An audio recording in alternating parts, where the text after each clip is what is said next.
Hello everyone and welcome to our webinar on open peer review or how to enhance trust in peer reviews. I hope that you can hear me all. So please, if you can, write in chat that I'm okay for the sound. Well, I'd like to welcome you.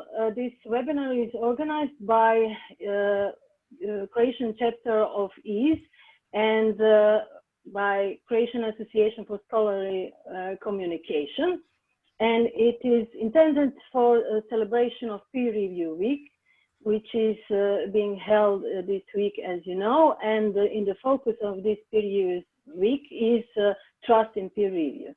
So we have organized two lectures from our dear colleagues.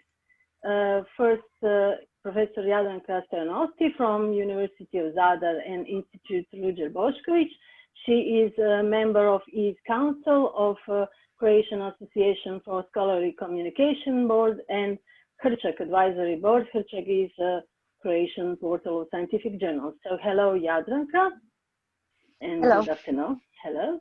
And my other esteemed colleague is Dr. Mario Malički. He's from University of State School of Medicine, currently as postdoc at Stanford at Metrics at Stanford University, USA. And it is really early for him. So good morning, Maria. Thank you for joining us. No, it's not that early. It's just 7 in the morning. It's okay. It's 7 a.m. It's okay. So I would like to ask first Jadranka to start with her presentation, and we will try to find some answers on what open peer review can do to enhance trust in peer review, and what are the main, perhaps, well, not advantages or disadvantages, but more obstacles in doing it lightly.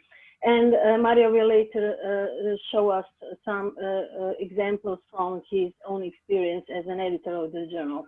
So I would like to ask you, Jadranka, well, you see that you have started to share your screen. And for all of the participants, I would like to ask you to write your questions in Q&A section, and we will try to address them after both presentations. So Jadranka, please, you may start. Thank you, Eva, for this introduction and for organizing this webinar. Is actually the first webinar, as far as I know, organized by newly established Croatian Association for Scholarly Communication. But I hope that we will have many webinars in the next few months. So this webinar will have actually 3 parts. First part, I will discuss present state in the area of peer review and could open peer review solve some issues we are confronting. And in the second part, Mario will tell you more about his very practical and recent research on peer review, and at the end, we will have some time to answer your questions, and I hope that there will be many questions. And of course, you can use also chat area to comment, to say something when you don't agree, or everything is allowed. So we all know what is peer review, but when you are looking for definitions of peer review, then you can find many of them. So some definitions are mentioning peer review as a quality control process used by publication to ensure that only high quality methodologically sound information is presented in the publication. Other definitions are focused on peer review as a process of subjecting an author's scholarly work, research, or ideas to the scrutiny of others who are experts in the same field. And other definitions are defining peer review as a critical evaluation conducted by one or more experts in the relevant field. And when we are looking at definition, everything with peer review looks nice and clear, and furthermore, there are some quotes on peer review which are putting somehow peer review in the center of whole scholarly communication system. So peer review is seen as vital for also forming an archive of knowledge. Peer review is central to the publishing process and has fundamental role to play in maintaining integrity of the published literature. Peer review is one of the gold standards. We will very soon discuss if we can actually consider peer review as a gold standard. Scholarly peer review is central pillar of academic self-governance. And peer review is widely held to be an essential element of scholarly communication. So from peer review, we have very high expectations according to all these definitions and quotes. First expectation is that peer review should select for us a good science, and those experts read the materials and suggest to the editor whether material should be rejected, accepted, or should be sent back to the authors with request for revision. Peer review should improve the quality and accuracy of submitted research. And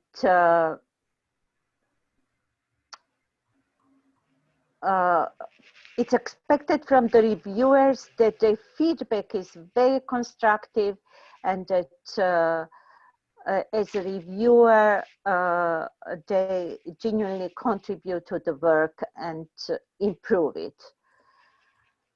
Third expectation, according to Horbach and Halfman, sorry, I forgot to mention, is that peer review is providing fair and equal opportunities to all actors. And if we consider that career and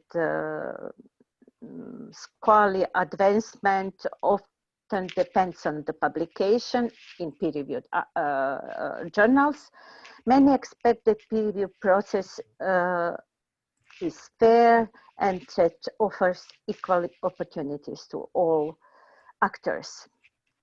And fourth, high expectation, it's active filtering of problematic research. There are some expectations from peer review to filter fraudulent data, plagiarized content, manipulated images, etc. And in reality, peer review process is hidden behind the blindness curtains and is strongly biased. And we will discuss a little bit on that. Fortunately, research on peer review became recently quite popular subject of numerous studies, and not only studies, but also projects. And you can see how the number of paper it's increased with years. And now it's almost 1,000 per year. And this is, I selected only papers mentioning peer review in the title of the article. So if you'll do the search more carefully, taking into account abstract keywords and other fields, then we will get more results.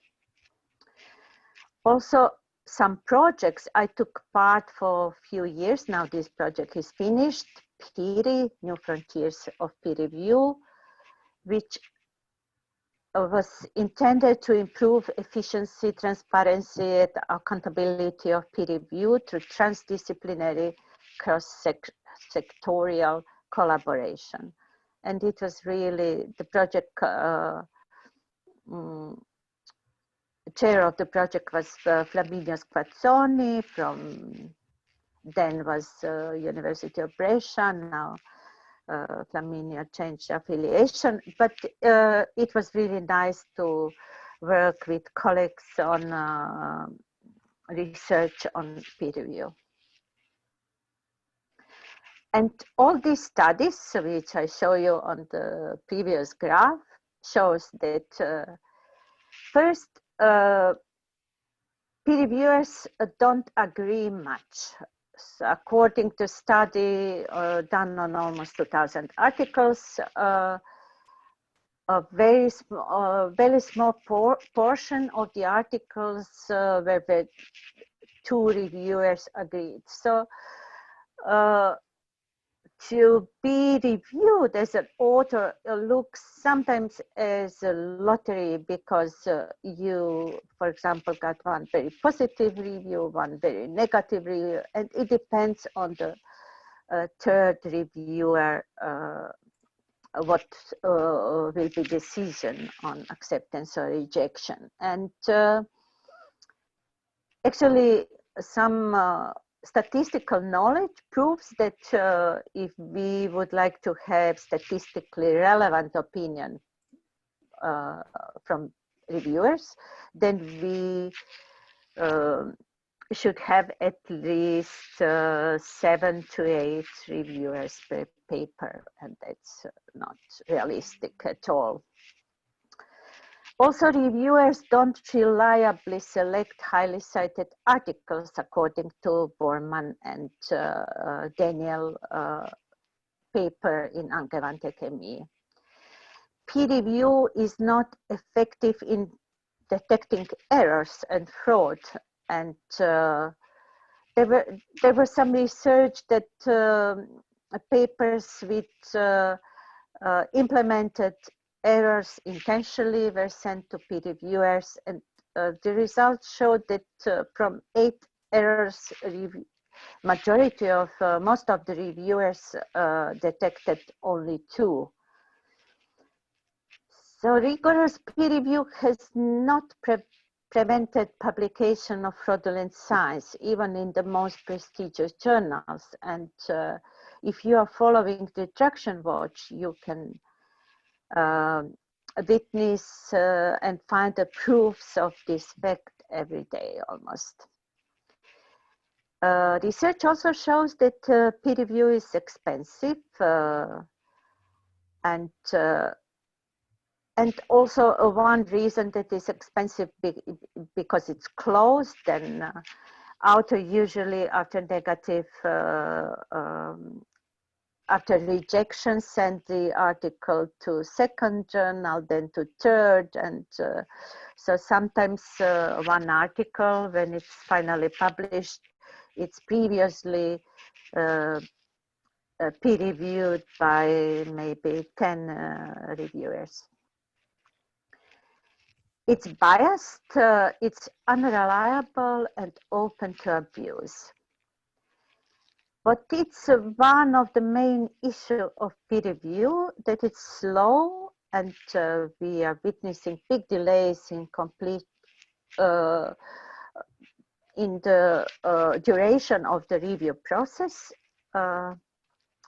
And also in Croatia, it's according to the small study done by my colleague Ivana Hebran-Grgić, it's the delay is about 3 months. And in some disciplines, it's even bigger. And reviewer can only advocate for her view of the research problem. And sometimes the manuscript on a topic with quite innovative approach could be rejected. Also, it is happening that manuscript on a topic that reviewer personally deals with is rejected. And we have such examples at Institute Ruđer Bošković, where I work. So even big journals are susceptible to publishing erroneous research. And it's in their interest to publish the breakthroughs. And if on occasion, a breakthrough is dramatic, big journals like Nature, Science, Lancet will rush to publish it. And they will take a risk and results of this risk we can see in the number of retracted articles. Sorry, this should be, yes. Here I will correct this error in the version of this presentation, which will be shared publicly on the website of the Scholarly Association for Croatian Association for Scholarly Communication. So you will just see different examples of publication in very prestigious journals of past results. And recently, the focus is on COVID-19 research, and a month ago there was big news that Lancet was forced to retract an article which was based on fraudulent data. And of course, it's not easy for journal to actually admit that the editorial board made a mistake, and or reviewers. But for every retracted articles, editor should write clearly the reasons why this article is retracted. And according to Traction Watch, about 40 papers on COVID-19 were retracted this year. Ethical issues surrounding close science increases, and we have more and more data fabrication and falsification. We have a lot of conflict of interest. We have authorship issues, research data not available in some disciplines in more than 80%. Plagiarism, including, of course, self-plagiarism. We should deal with multiple redundant or concurrent publications, duplicate submissions, and also citation manipulation, including self-citation, which could be easily detected at the level of author or journal, but when it's about the group, it's very difficult to detect it. Also, we have bias at different level. Maybe most important, it's institutional bias, and it's proof that reviewers prefer papers coming from reputable institutions, and the study was done that were previously accepted papers were often rejected when presented as coming from non-prestigious institutions. This was very interesting. Also, reviewers favor the work of colleagues they collaborate with. The big bias is considering the gender, and we should somehow fight against each kind of bias, but this bias especially, it was also announced on the Traction Watch that, no, on Scholarly Kitchen, how the comment of the reviewer contains the sentence that this article, this submission will be much better if you add some male author. Bias could be related to ethnicity, race, and very important, last but not least, bias related to the language. And it's really, it's so obvious that authors whose mother tongue is English have this advantage in start, and often paper is rejected primarily because of the language, which is English language, of course, which is not satisfactory level. Often you will find this categorization of types, of 7 types of peer review. And this is not, please don't use this because it's mixing, how to translate, apples and plums and, or even vegetables. So it's mixing openness, blindness of the peer review with where peer review took place and when peer review takes place. So the situation is not so simple as on this graphical presentation. But we came slowly to the open peer review, which is should be major pillar of open science, and it's visible that peer review changed from being arbitrary decision made in closed box to open scientific discourse, and we are looking forward to see more changes in the future. We should never forget that open peer review, it's only one building block of open science, and it's interrelated with all other parts of the research and open science in general, so we should never forget this. Open peer review, I will not give you any more definitions of it, and we don't have a good definition of open peer review.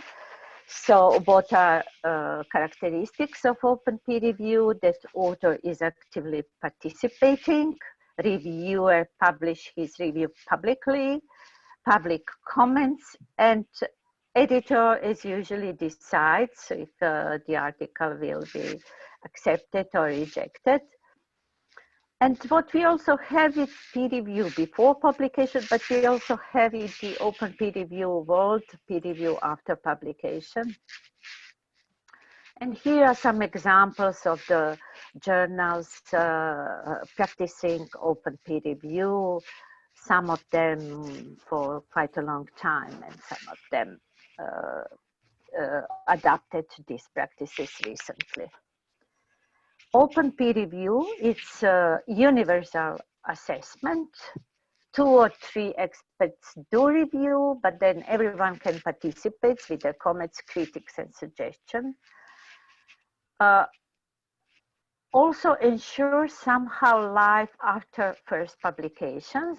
So you will see this on my next example. And open peer review, in many definitions, you will find that implies disclosure of the identity of the reviewer. And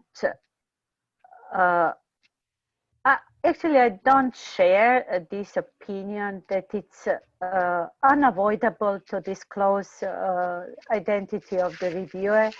And I will keep somehow the right for reviewer, for any reason, to stay anonymous. Of course, the whole system and of open science and open peer review should motivate reviewer to disclose his or her identity. And at the example of Faculty 1000 research, you can see how this looks in practice. First, you can see that the paper can have several versions. So each round of revision can generate a new version of the paper. And you can also always check if there are some updates of this paper or not. In the right part, you can see reviewer reports. And what is very nice that if you are interested, you can read everything. Everything is openly available. You can read the reviews, you can read authors' comment, corresponding authors' responses, sorry.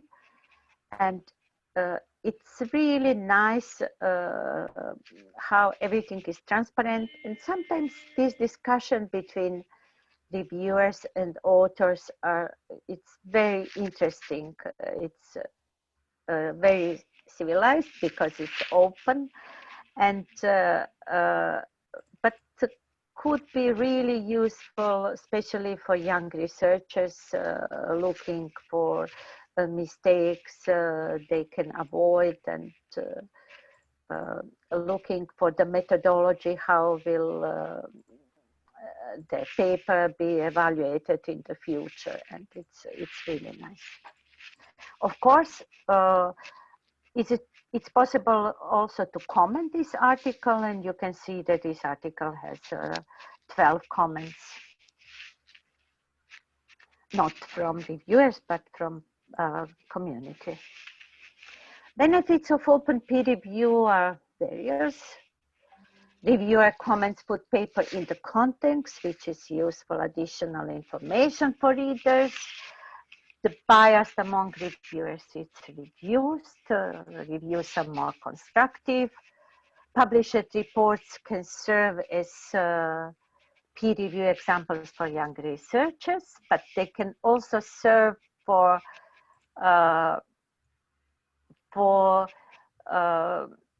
as a regular publication, a kind of publication on the question of reviewer can be also taken into account during career advancement, etc.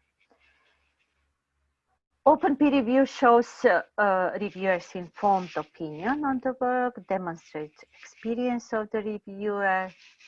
Reviewer can take credit for this work, and author can see who reviews the work. Also, it's more objective. It's the selection of the papers, it's more reliable, it's more effective in detection of errors, less fraudulent science is published.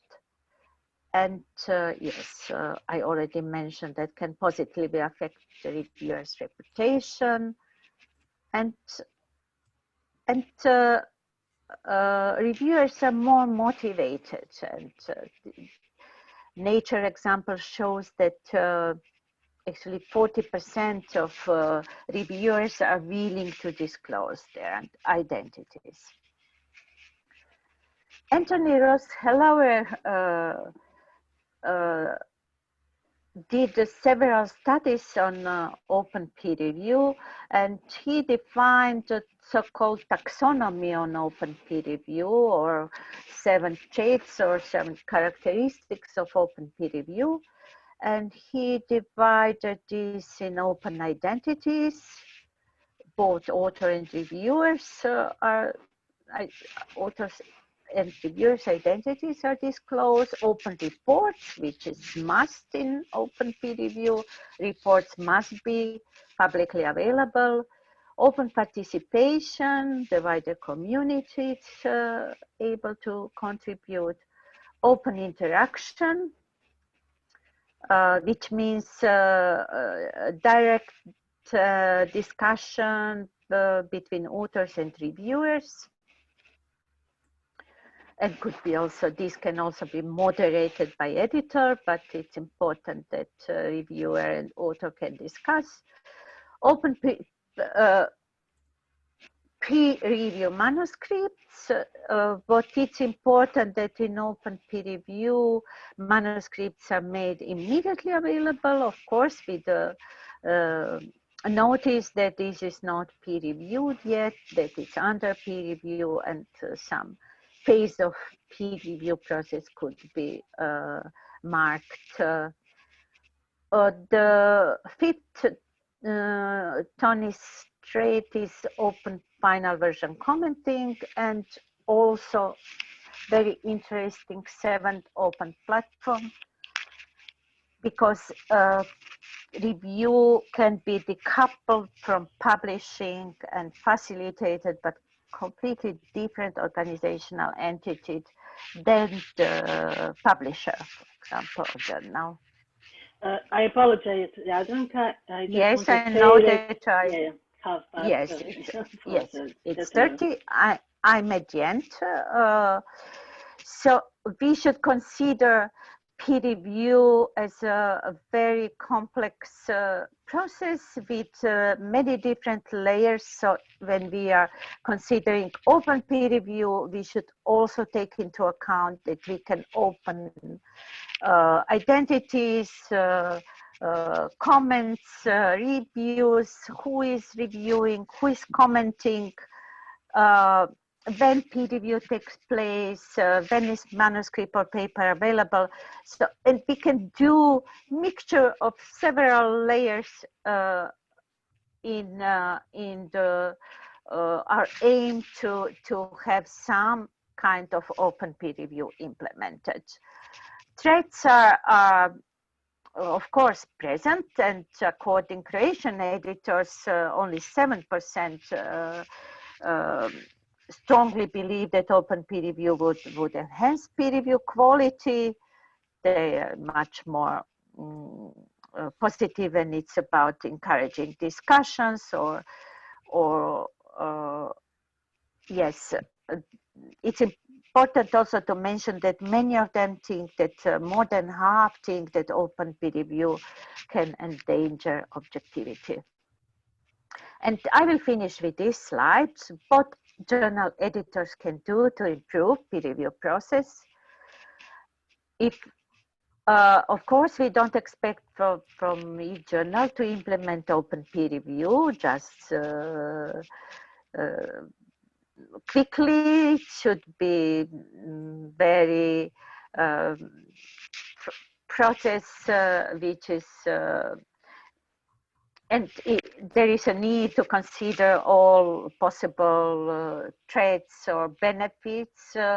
So what is first is that every journal needs to provide good instructions for peer reviewers. And by that, I don't have in mind a peer reviewer form, but real instructions. Also, every journal should take care that peer review process in place. It's well described in documents like instructions for authors, instructions for peer reviewers, or ethical code of ethics, and ethical issues should be included too. Journals need to detect plagiarized content and before peer review. Also, usage of some software for detection, image manipulation should be also done before peer review. To reviewers, structure or semi-structured form should be provided.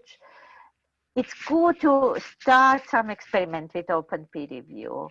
You can always, I didn't finish the sentence here, sorry, but you can always return to the closed peer review. It's really easy, but you will have some nice experience. Give recognition to your reviewers, allow preprints, experiment with post peer review, and keep a database of the referees, reviewers up to date, and with a lot of useful data. Thank you. Thank you very much, Jadranka. I apologize for interfering, but I wanted to, it's okay.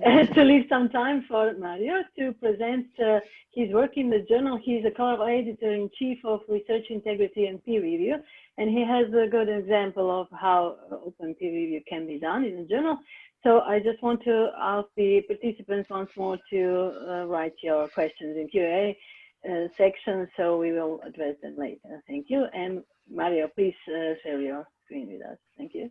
Thank you. Hi all. I did not make a PowerPoint presentation, but now inspired by what Jadranka has said, I actually share my screen with you to alert you to a few things that you may be interested. One of those is, I think you will be able to see my screen now. So recently an STM group has developed a new taxonomy, which they call a standard taxonomy for peer review, and it's still in its drafting stage. This is version 1.5, and they're accepting comments on that. But the reason I mention it is because what Jadranka said, there's a lot of disagreement, or maybe it's better to say not disagreement, but there's many different practices in how we practice peer review, open peer review. Sometimes you publish names of the reviewers, sometimes you don't, sometimes people can interact. It really depends on what journal we have. And right now we don't have real data on how many journals across the world implement a specific type of open peer review. You know that there's around 36,000 journals out there in the world, and they function in many different ways. And so there is now an effort to create a database of all these journals and try to map all of the practices, what they do for peer review. Example of that database, if I can show it here, just a second, is, oh, sorry, no, here. Oh, God, I just turned it off. I apologize. Instead of maximizing the screen, I shut down the platform. I will come back to it in 1 second. Maybe if Bahar is on the line. Bahar, do you have the link for the, or did I put it in the chat? I think I did. I put it in the chat, the Responsible Journals website, and it should come up in a Zoom in I put it in the chat. Hello, everyone. There you are. Share here. So there is a platform for responsible editorial policies. The only downside currently of that platform is that it only includes around 500 journals up to now, but they're expanding this, and it shows you sort of statistics on the openness of peer review and what practices the journals do. So if you look at the database right now, majority of the journals, 96% of their 500 journals almost, only give review reports to authors themselves. So the public, 50% give it that one reviewer sees the comments from the other reviewer as well. But when it comes to those to the reviewers, it's only 2% that actually utilize what we think of today as open peer review, where we have peer review reports out there. And then you have another, then you have a bunch of other statistics that you may be interested in, how sort of biomedical journals function. Now, my own journal, we are a very small journal. We focus on research integrity and peer review. So studies that are really related to what we call today meta-science or meta-research, where we're looking into the process of peer review. So we publish around 20 to 30 articles per year because we are very specialized and only accept those kind of articles. And we do open peer review in a way that all of our reviewers have to agree when I invite them to review a paper to have their review published. So how does that look like? I will use the example of the last article that was published in our journal that talks about how to correct inaccurate citations in scholarly publications. So when you click on it, like on any journal website, you will find usually the abstract, and then directly below the abstract, we have links to peer review reports. So when you click on that, you then see if the authors agreed or not to have the submitted manuscript also made public. Then you will see the reason why this manuscript has comments from the author before even peer review comments is because when I screened the paper, I asked them to reformat it in a way that is more suitable to our readership and to use reporting guidelines to sort of restructure the article and make some changes to it before even I sent it out to peer review. Then I invite peer reviewers and then they decide if they will disclose their names or not. And if they do, then you can access their peer review reports as a PDF document, and then you will see what they have wrote to the author on the paper that they submitted. And then of course you also get to see how the authors replied. And then you can see, oh, sorry, I don't know why this one is. Oh yeah, so they actually posted in this one another comment. I think it's available here because they sometimes attach documents. So I'll need to tell my team actually to fix it when it comes to this use, but I'll show you another one. But you do see the actual, point by point responses of the authors to the questions that were raised. Now, there is, for a researcher as me, there is a little downside for this, is that you sort of have to click one by one if you want to know what's happening. So I know that Springer Nature and many other publishers, we're now in talks of creating an API or making it more easy for researchers to be able to download large corpuses of open peer review reports so that we can use them in larger analysis. But this is sort of how the open peer review works. And I can tell you, I've been an editor now for almost 2 years. I have only had one reviewer reject to review for our journal because we practice the open peer review process. And I think I would like to stop for that because I want to leave at least 15 minutes for the commenters and questions. And if there are no questions, then I can share a few more insights on our part. Well, thank you. Thank you very much, Mario. It was very interesting to see how your journal works and that everything is really clearly shown and that you can follow the workflow for each article. I have several questions which I have received previously by email. One is not actually a question, it is more a suggestion from Professor Želimir Kurtanjek, who is with us, I can see. And his suggestions are to provide raw data to reviewers and readers, which is of course important. Require that authors provide explicit hypotheses of proposed causality and follow 3 key stages in inference of proposed outcome: observability, intervention, and counterfactual analysis. So these are really, I think, very helpful suggestions. And you have, Jadranka, mentioned something about cascade reviewing. And I received a question from Martina Petrinović from PEERE still. She wanted to know, do authors have to send their reports from previous journals to the next journal?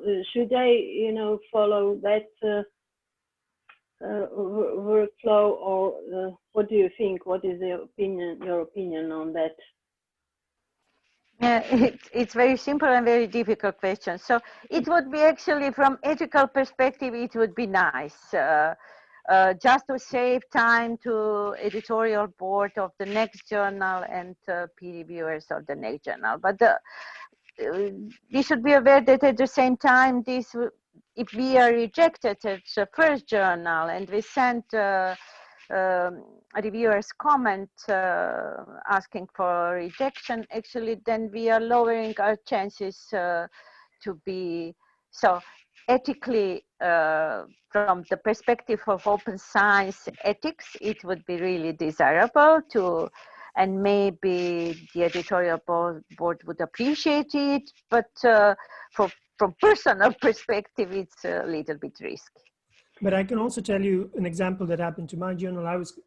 Authors contacted me about the paper that they got rejected from a journal because one of the reviewers said that they don't think that the topic of the paper is very suited for their journal, and the rest of the reviewers were quite positive. So the editor decided not to publish their paper, but the reviewers were positive. So when they approached me, I asked that they please respond to their to the other comments and send the peer review reports to us with replies and how they changed the peer review reports. We still did invite our own reviewers. And I think there is no strict guidelines. There's recently been a review from eLife editor that they say that sometimes they don't invite more if they think that these are of sufficient quality. But I think it helps. It can help that you are that you see what the other reviewers and what was the reason why they did or did not reject that paper. Because sometimes really the papers are not rejected based on their quality, they're rejected because of suitability of the overall topic. So I think that's a good. Yes, and perhaps you can see that they improve their versions when they're submitting to your journal. So it's quite helpful to see the effort they're putting into it. So we have a very interesting question from Duncan here in the chat. So I'd like to. Yes. I think it relates to this. Yes. We don't often talk about who owns reviews. So journals have often said that they own the reviews, but then many journals have actually said that this is not true because the reviews are produced by reviewers. It is only that this agreement between reviewers and journals is that they will not be shared without their consent. Mm-hmm. Now we know that this isn't always the case. Sometimes authors will publicly share their peer review reports on Twitter or on social media, even they're not supposed to, and most journals will not sue them or pursue this because it will just cost too much money, or it ends up being a fame question. I think the most simple solution is that if you are a journal, you ask the basic questions that we are interested in. One of them is, if the paper gets rejected or if it gets accepted, can the authors forward those reviews to the public? So do you as a reviewer agree that as we ask them right now, do you as a reviewer agree that they're made public? We can also ask them, can they share their review reports in cases of rejections to other journals? Sometimes many journals who have what we call sister journals, so for example Nature, and then we'll have an open journal, or BMJ with a BMJ open, they will sometimes forward articles that they don't find suitable for the main journal to one of their sister journals, and they will ask then authors, do you allow us also to forward the peer review reports to that editor? So I think this again depends on the practices of different journals, but ideally we shouldn't really be talking about owning anything that was produced by a different person. It's sort of like ownership, I think, of the articles. I think most of the journals today have moved away for assigning copyright, for taking the copyright away from the authors. This is the work that was produced by the authors, and review reports are work that are produced by the reviewers. So they should always remain under their copyright, under my personal opinion, and we should, just ask them, how are we allowed, or how are they allowed to use them? Why wouldn't a reviewer be able to publish a review report on his blog that he produced for a single journal? Can he then publish the submitted manuscript? No, I think that's something that a lot of us would disagree, but the work that he produced, and that's what maybe the review recognition platforms like Publons are trying to do, especially in open peer review practices, is to alert people that someone has done this and what have they actually done. Yeah, if I can add, Eva, just very shortly, that yes, it's very nice how Mario explained all this, but we should also take into account here authors. And that's the reason why it's important to clearly explain all phases of your peer review process and all relationship and all kind of rights. Because you can say that reviewer has right to publish his peer review, but maybe author doesn't agree with it. So it's author should also be informed if there is a possibility that this review of her or his paper will be published. So we should take everything into consideration. Yes, that's true. We have to be very careful about it. And when Maria was mentioning problems we are using in our journal of food technology and biotechnology reviewer credits, but I think it's all just has started. People are not used to it to you know, register and ask for credit. So I see that Bahar raised her hand. I think that she has some question. Bahar, can you hear us? Hello, yes. Hello, I just yes. wanted to remind you that there was a discussion forum back in, I guess, 2016 or 2017 in COPE, or they organized this session actually because there were some concerns of journal editors about publons posting the review reports. And the topic of the forum was who owns peer review report. And during that forum, it was quite clear that reviewers own the review report, but if they want to post a review report, they need to receive the consent from journal editors and authors. And I posted the link to the documentation of that session in the chat box. Oh, great. Thank you, Bahar. I think it's really useful for all our editors. I wanted to, so you can see in chat, I will copy the link, so try to distribute it, not try, I will post it somewhere so you can possibly at the website of our Croatian Association for Scholarly Communication, so you can see all the resources there. As for reviewing and cascade reviewing and sharing reviews, Martina asked me before whether all article categories are standardized. So if you are sending your journal from one, your article, sorry, from one journal to another, whether it should be into the same category or not, is it clearly, is it enough, clear enough when you're talking about, perhaps she was thinking more about the Croatian journals, but you can expand it to all other countries. Is something which is, I don't know, original scientific paper in one journal, the same in another journal? Do we have some standardization, Mario? As far as I know, no, we don't have a standardization. Sometimes publishers who use the same platform, you know, for many journals will have more standardized form of how you write your peer review reports. But what we've seen per practice is that reviewers sort of prefer open text, that they can write what they want in the free text. And you can see in my journal and many others that we allow reviewers to write that. And then on top of that, many journals will now have a list of questions for them. For example, do you have any suspicions regarding the, you know, ethical sides of the paper?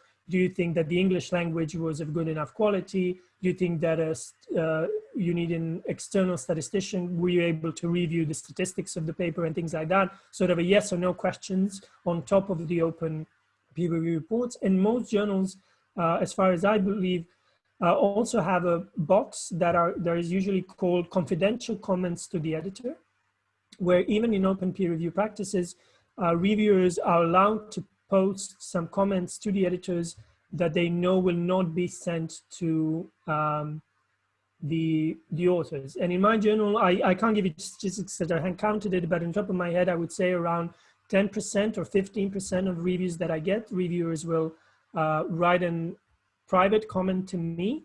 Sometimes these would be, oh, they published a few papers on this topic, could this be considered, you know, sort of salami slicing, or I'm a little bit concerned about this topic here or this sentence here in the manuscript that they don't want sometimes publicly raised.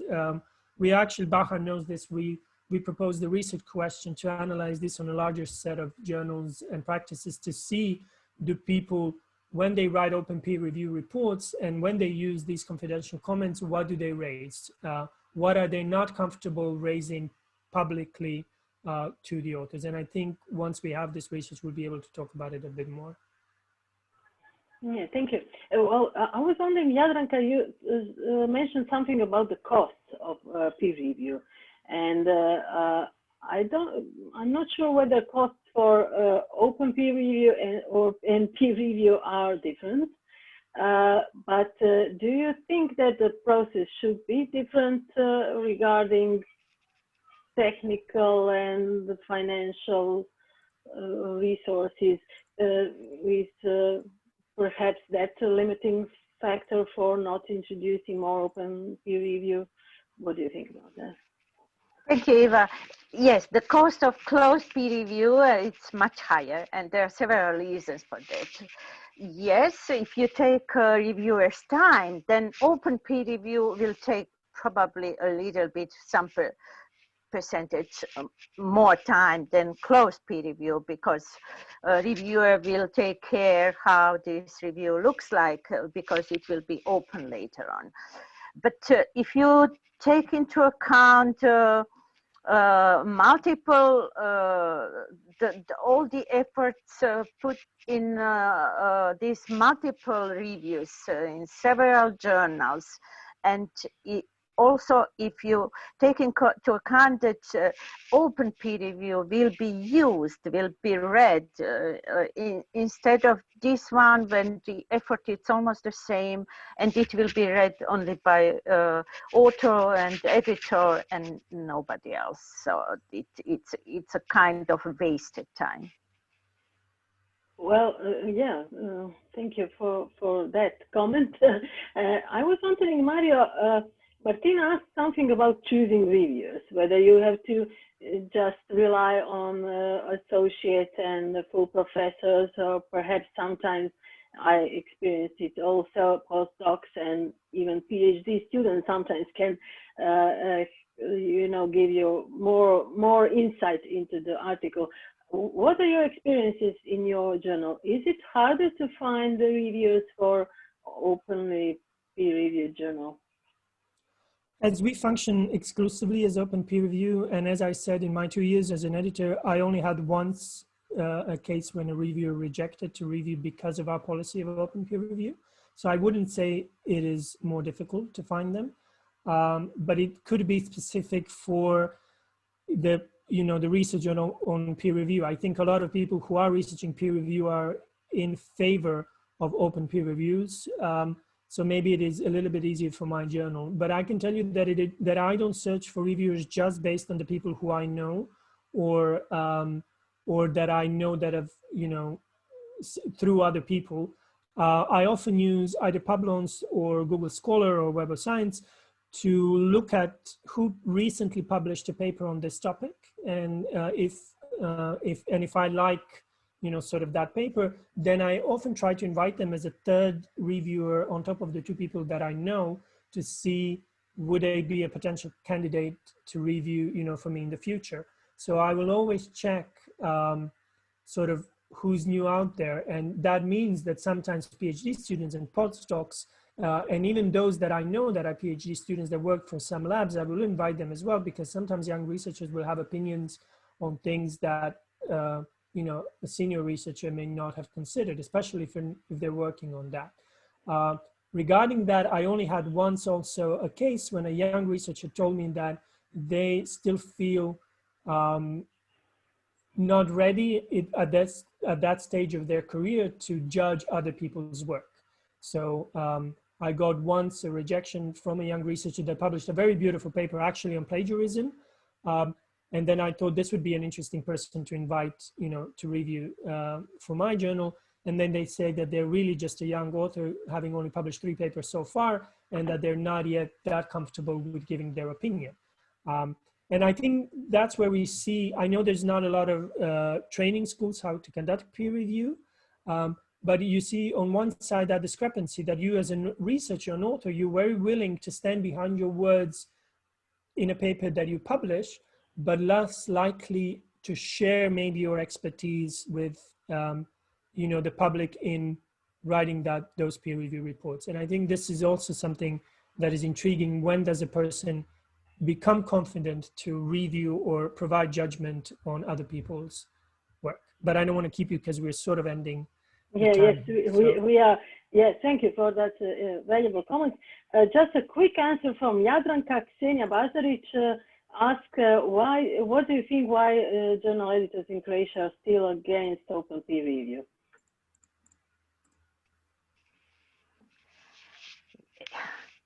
Actually, editors of Croatian journals are against many things. So it's,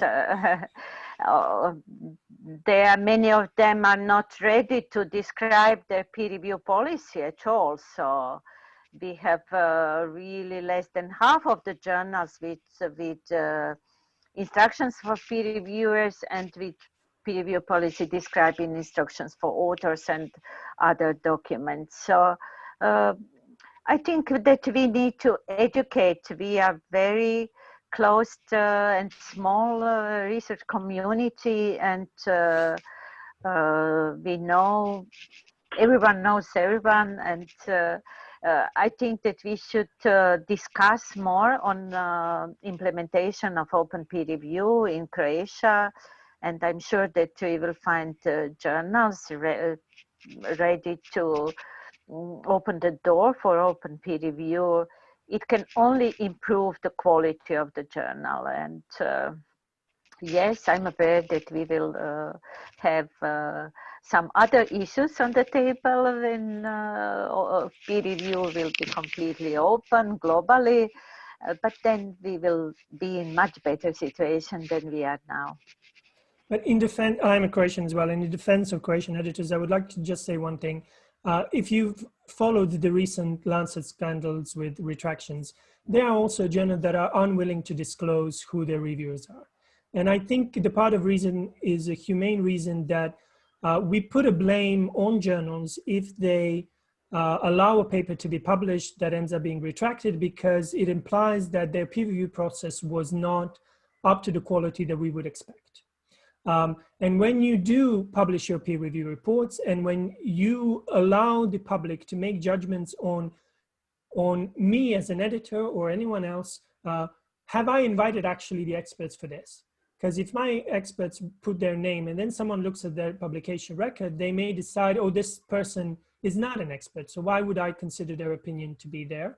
And they can see their report and then they can say, oh, they missed this, so why are you using this person? And I think there is a little fear that people will misuse the good intentions that sometimes editors and reviewers have on, providing the advice, because we are all human and we can make mistakes. But I think that we shouldn't fear that commentary, because as a reviewer, I can learn if I made mistakes. The journals can learn if they made the mistakes.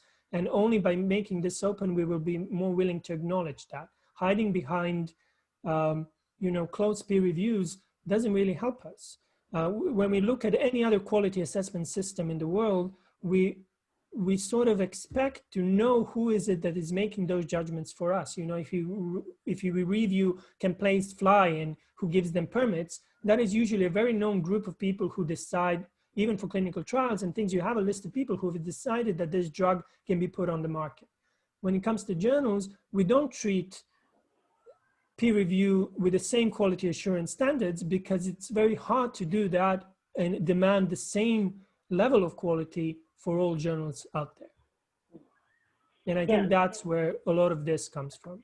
That's true. I think it's hard to be under the microscope for authors, editors, and for reviewers, especially for authors, I will say. So thank you very much. I would like to conclude, although I would like to talk for hours about it. I think the three of us could certainly do. I thank you all for your participation. A very special thanks to Jadranka and Mario for sharing your valuable thoughts with us. And we will try to organize soon some other webinar on some also interesting topic, which is related to journal editing. And I will send you, I will try to talk to my technical support to send you some links, or at least they will be available at the website of our Croatian Association for Scholarly Communication. So thank you all for attending. Hope to see you soon somewhere in Zagreb, in Split, Zadar, whatever, wherever. And take care, please. Bye-bye. Thank you all. Bye.